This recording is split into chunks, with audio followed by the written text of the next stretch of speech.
Hey guys, this is Mike, and you're listening to Feeling Twisty. I'm really glad you're here. I want to talk about desire and ease as far as imagining versus force. Let me get to an email from Dan. Haven't heard from Dan in a while, and just the other day, a couple of weeks ago actually, I was thinking about him, that I hadn't gotten an email from him in a while. And really glad to hear from him. He has a couple of great stories that I wanted to share with you. And this episode sprang up from his email. I thought it would be a great thing to share with you. Just how easy this really is. Simple and easy. If you decide it is. It doesn't have to be difficult. It doesn't have to be a battle with your between your conscious and your subconscious mind. It's all you.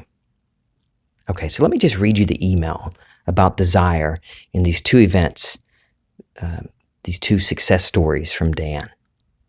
One thing I've been concentrating on as of late is one of his concepts, desire, talking about Neville's concepts. I don't have his books in front of me, but I am struck with the idea that when a desire comes to you, accept it in its fullness. I do that throughout the day when I'm remembered to do so. He goes on to say, I remember doing this once when thinking about wanting a new winter coat. We get some cold days up here, and I wanted a warm coat. Shortly thereafter, my dad asked me if I would be interested in having a coat of his he had not worn in years. I tried it on, and presto, new winter coat. Couple of years old, but barely used, so new to me. I did nothing other than bring it to my mind, accept it, and then moved on to other matters. I've noticed that seems to work the best for me now. Whenever I try to do a formal session, I seem to trip myself up and doubt the process. I'm sure somewhere in there I felt it real. You did feel it real. In that moment, Dan, of accepting it, that you have a winter coat, a new winter coat. The email goes on to say, just recently, I had some sort of growth on my face. It looked like a mole and was making it very difficult to shave in the morning. I sat down one day and had a desire to shave without the discomfort. So there's his desire, to shave without discomfort. So I quickly imagined myself shaving that particular spot on my face like it was nothing. After that, I started shaving every other day, giving my face a chance to heal. At the start, when I was shaving, I experienced discomfort after I would shave, and I noticed if I did it every other day, it bothered me less. After about a week of this, I was rubbing my cheek, and something came away.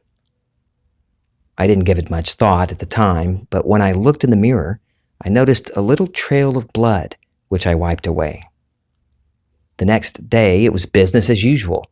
Now I have been shaving for about a month, and there is not one mark on my face. All I know is that I had the desire to shave my face and not have any problems. I did a one-time session like I mentioned above. And again, he says about the formal sessions, that if I had tried to do a formal session, I might not have been as successful. You see how easy he made it? With the winter coat, he just accepted it in that moment, stopped for a split second, and accepted that it's his. And then he gets the call from his dad, getting a like-new coat. And then the shaving. This is great. I was just talking to someone this past week about that, about physical things, growths, skin conditions. And this person asked me if that was, is this possible to use imagination to heal things like that? And I said, of course, everything is possible, nothing is impossible. And this is a great example. Dan didn't make it complicated. He could have imagined walking out of the dermatologist office after having it burned off or cut off. He could have gotten really complicated with his imaginings. No, he knew what he wanted, his desire to shave without discomfort. So what did he do? A very quick, one-time little imaginal scene, shaving without discomfort. And then he continued. He explains in the email, he continued the next couple of weeks. He did he shaved every other day so it wouldn't be as bothersome as the soreness wouldn't be there after he shaved. But he didn't doubt his imaginal act. He knew what the facts of the world were telling him. The growth on his face is continuing to make it uncomfortable, but he didn't doubt his imaginal act. And then that one day, it just fell off. And now a month later, from the day he wrote the email, not a problem. No mark on his face. I love how simple and easy he made it. If you move from a state of doubting that you actually are the operant power and that your imagination creates reality, and you're dwelling in this new state of, I am the operant power. My imagination is what creates my reality. Then you can easily drop into these moments of imagination where you intentionally decide what you want, and in that moment, accept that it's done. Everything we're experiencing is from our imagination. And if you imagine a battle, that there's a war going on, between your conscious and your subconscious, if you imagine that it's a struggle to reprogram it, and as long as you're imagining a struggle, that things are difficult, that's exactly what you'll get. You'll still manifest things. I manifested things, even dwelling in unlovelier states or different states than I'm in now.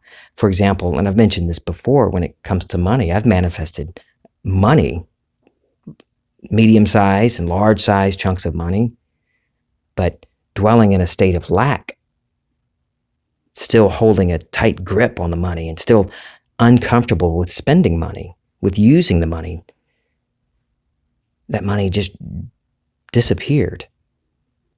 But when you move into a state, everything else changes from one state to the other. How you see the world, your beliefs, your confidence in yourself, your manifestations.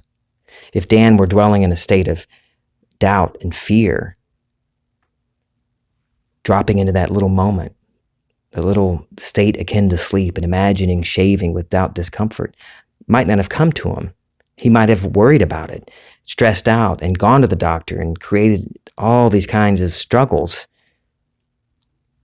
But the state he's dwelling in, this was easy for him, simple. Accept it as true. I have a desire. I know my desire. This is what I want. It reminds me of a quote from Neville's lecture, Changing the Feeling of I. So you and I can be anything in this world we desire to be if we clearly define our aim in life and constantly occupy that aim. And Dan was clear right there for both of those stories. He knew what he wanted. I want a winter coat. I want to shave without discomfort. He talked about how formal sessions, he doubted that he would have been successful in a formal session. And that reminded me of a conversation that I had earlier in this week about force and how things, how I notice it too, that it's when I push it, when I struggle too long at an imaginal scene or capturing that feeling of my wish fulfilled. When I am doing a formal session and I just keep pushing at it, it feels different. It feels forced, and I don't feel successful. And I think that might be what Dan is talking about. I didn't reply to him about that and get clear on what he meant. But for me, in those times during a formal session, when I'm sitting in a chair comfortably, lying down on the bed or the floor, anywhere I'm comfortable, if I'm pushing at it and if it doesn't come to me naturally and quickly, then I notice that I'm forcing it. I'm at war with myself, and I drop it. I kind of break the moment, and I may take a break and come back to it, or later in the day, or just stay right where I am and get back into the stillness. Go back to the first principle.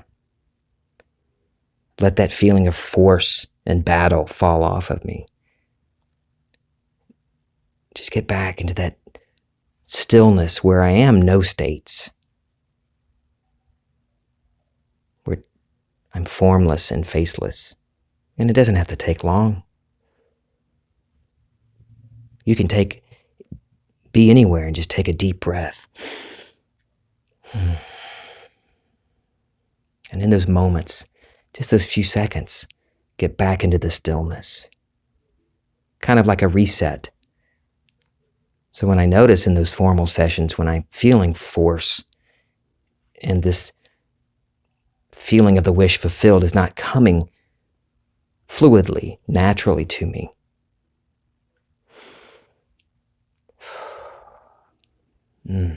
just get back into the first principle, back into the stillness. And what I do is think about that desire. Instead of trying to force a particular scene, I'll just ponder that desire as I'm there in the silence, bringing it back up. Letting that feeling of the desire's fulfillment saturate me. And there are times, many times, just that feeling that's it. I can feel the difference. I've got it. I planted the seed. Other times, while I'm pondering my wish fulfilled, scenes do come up, specific scenes on what's happening now that my wish is fulfilled. They just naturally spring up in my imagination. We can't help, you all do that. We all do it. Immediately, images pop up when we're thinking about things. I say checkbook, what comes to mind, You're thinking about vacation, what images spring up. So that it's not like you have to work at it. The images come up. Neville talks about that, where he'll sometimes kind of flip through a number of different scenes until he finds one that fits perfectly for that moment, to bring in that feeling of naturalness and doneness to his imaginal act. And when I find that scene, it's like I've never been a very good golfer, very, very bad golfer. I was the only one on the golf course, the days I've gone, that could hit the ball and it go directly backwards from the direction I was hitting it. So if I were a trick golfer, I could maybe make some money doing that, but all completely unintentional. But there's that moment, and a couple of times the times I did golf, I would hit my driver on the ball at exactly the perfect spot. And it felt right. Everything felt right in that moment. I could feel how perfect that hit was. The angle and the thrust. Dave Breslow, if he's listening, he's going to probably email me and let me know I'm not using the right terminology when I'm talking about golf. Well, I'm not a golfer, but I do know what a sweet spot feels like. And I hit that ball in that sweet spot, and I sent that golf ball soaring. Now, up against a more veteran golfer, the distance my ball went would not be very impressive. To me, that was awesome and it wasn't about the distance of the ball. I was thrilled at that feeling of the sweet spot that was perfect. It felt right. Everything about it felt right. And I knew as soon as I hit it, it was going places and not behind me or in the trees. So when I find that imaginal scene, putting myself in it, seeing it through my own eyes, experiencing it, not tomorrow, not imagining that it's going to come one day. No, that I'm experiencing it right now. That's my sweet spot. And I find that scene that fits perfect. Here's an example of naturalness of an imaginal scene being used to get to that feeling of doneness. I've always talked about, I've never enjoyed never been a big fan of the hot and humid weather that we have where I live. I grew up in the deep South, where everybody either talks with a Cajun accent or talks like this. Y'all come back now. We talk funny down here. I always wanted, even as a child, I always wanted to live up north in the cooler climates. I still do. We are, and I'm not putting off my desire. Right now, we have a family here, and my desire is to be here with my family. But I also know that I will be living in the mountains. So I have no problem, no contradiction in my desires. I used to, on whether am I imagining living in the mountains now? Then I got clear on what I wanted, that clear, definite aim. No, now I'm enjoying my life right here. But I do know, we plan to move to much cooler climates. But back to my point. So I noticed one day a while ago that I was really obsessing over hating the heat. Oh, I hate this weather. I hate this weather. Oh, I hate this weather. We got to move up north. We got to get into the cooler climates. How far can we go up north to where it's no longer hot? And I just started pondering that, contemplating what I might, and I didn't spend a lot of time in contemplation, I didn't spend a lot of time dwelling on it, but I just asked myself, what's going on? Why am I so obsessed with this right now? And it came to me. It wasn't the heat that I was warring against. What was behind all that was the feeling of lack. I was dwelling in this state unknowingly. I was doubting that I had money to cover things like a higher electric bill. Because down here, we run those ACs, our electric bills will double and triple when it comes to summertime. It's wild. And so I just started observing that, noticing that. What are my thoughts about that? So it's not necessarily that I have to get out of the heat right now. I will one day, but what was my urgency? It wasn't the heat. It was my fear of not having enough money to cover a higher electric bill. Even though I was already imagining, and I thought, living in a state of financial freedom. But I've noticed for me, the sneaky little doubts will kind of creep in other ways until I decided to notice to take a look at why am I acting like this about the heat. Oh, look at that. I'm still having these fearful and lack-filled thoughts and beliefs about money and about me. So instead of beating myself up about it, as soon as I noticed that, I took the wind right out of it. I imagined, for me, that was a perfect imaginal scene that implied, of course I have no problem with cranking the air down, making it cooler, because I have no problem spending money. I have no problem with money. And so just that little imaginal act, me standing at the thermostat, cranking it down, 75, 74, doom, doom, doom, doom, hitting the cooler, the little blue button, going down, down, down. And the satisfaction, that feeling of knowing, oh yeah, it's not a problem. We're not going to be uncomfortable in this house. And that moved me back into the state of financial freedom.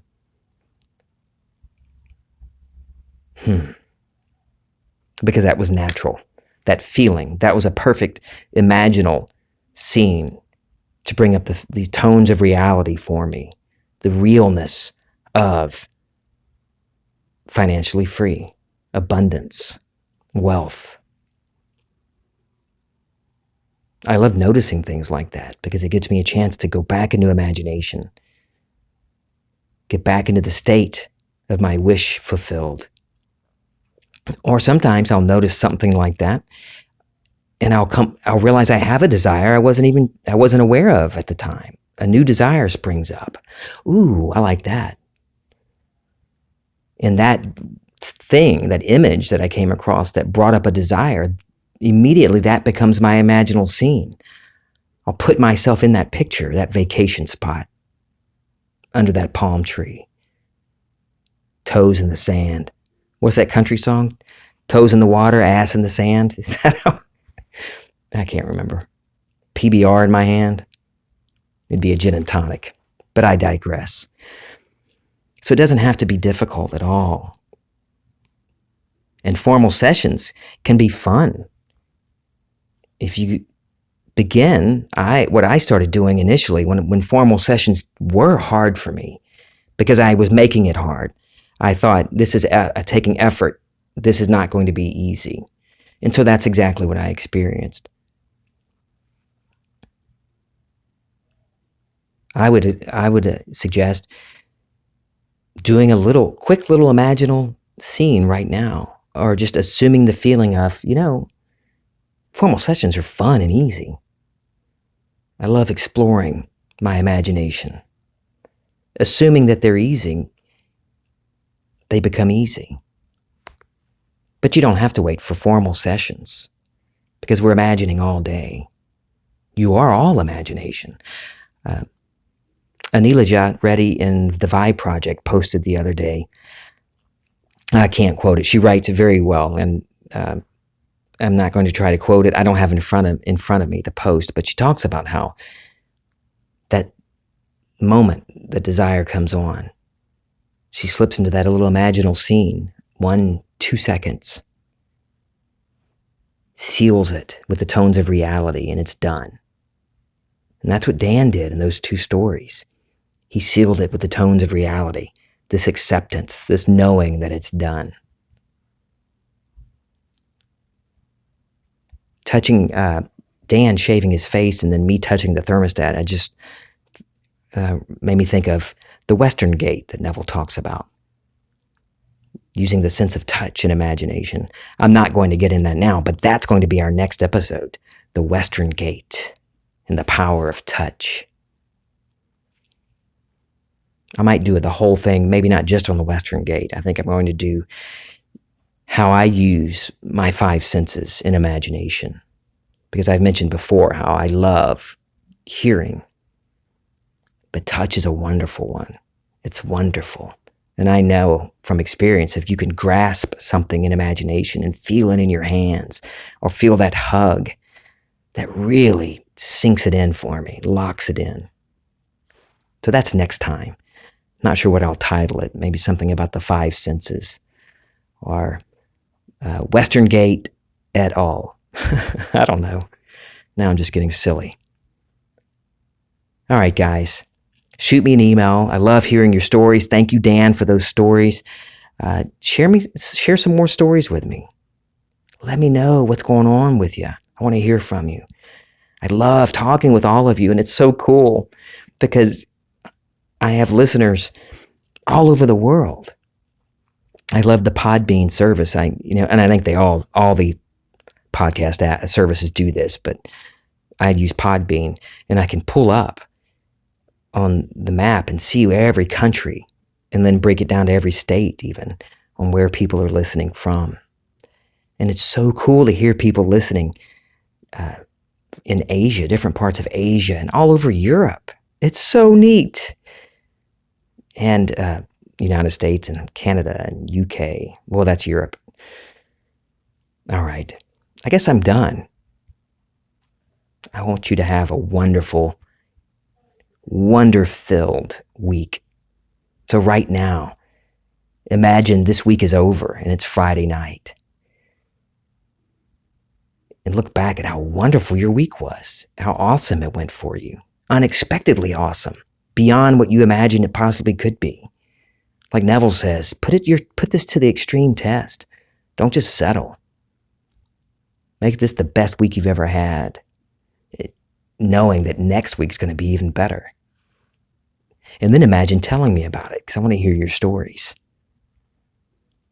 All right, guys. feelingtwisty@gmail.com is my email. I love you. This is Feeling Twisty.